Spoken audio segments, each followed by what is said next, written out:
So we've all been told that fibre is essential and that without it we'll be constipated, our cholesterol will skyrocket and our gut will fail. But what if I told you that's only true if you're eating lots of carbs, especially refined carbs? On a low carb diet you may not need fibre at all, or at least in very small quantities, and I'm going to show you why.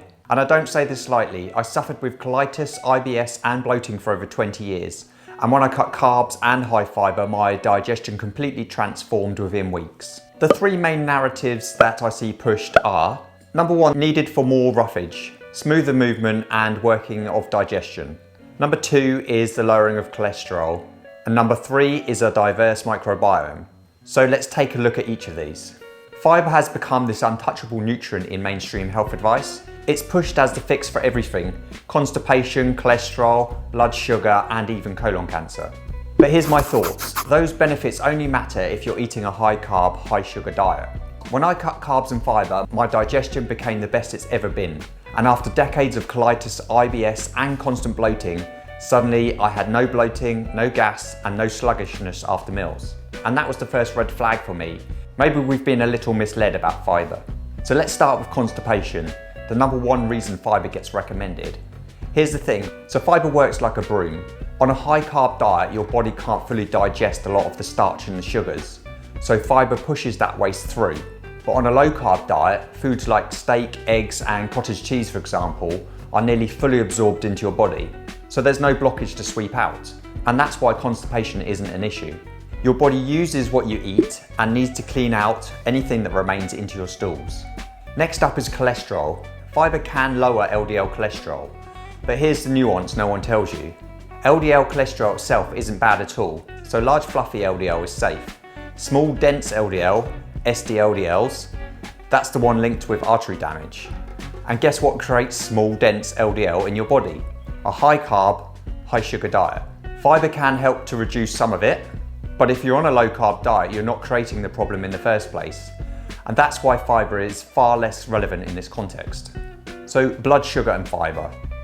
Another common claim is that fibre slows down sugar absorption. And that is true. Again, if you're eating a lot of carbs, fibre acts like a fire extinguisher. It helps put out the flames of the blood sugar spike.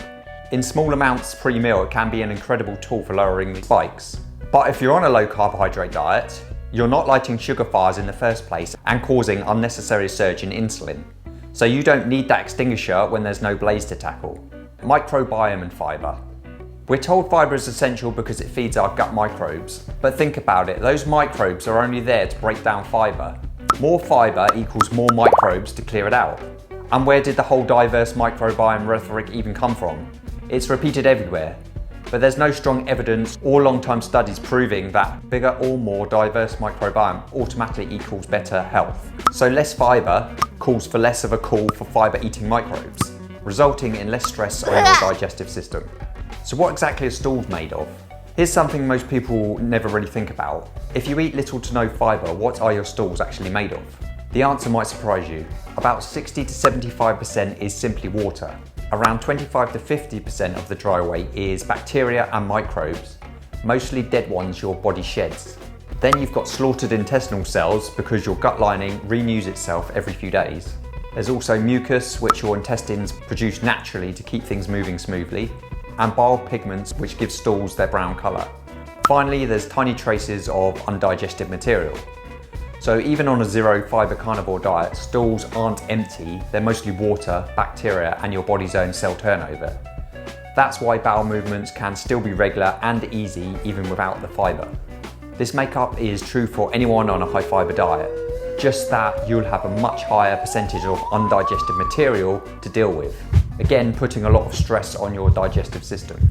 So since personally making the switch to lower carb, low fibre, my digestion is A1 condition. I no longer fart, my stools are regular and easy, and I don't bloat. I don't burp, and I never ever feel sluggish after eating. That is a complete turnaround from over 20 years of living with colitis, IBS, and daily bloating. If someone had told me this even a couple of years ago, I would have laughed. Back then, I was on a path to needing a colostomy bag and living in constant pain and discomfort. But making these changes saved me. And if you're suffering the same way, I'm confident that you can make them too. So here's my takeaway. Fibre is useful if you're eating carbs your body can't fully digest. But if you're low carb, fibre isn't essential for constipation, cholesterol or blood sugar. I believe we've been a little misled into thinking fibre is always necessary, when really it depends on what you eat. What's your experience with fibre on a low carb diet? Drop your thoughts in the comments, and if this video helped to clear things up, hit the like button, subscribe if you can, and share with someone who is still stuck on the fibre myth.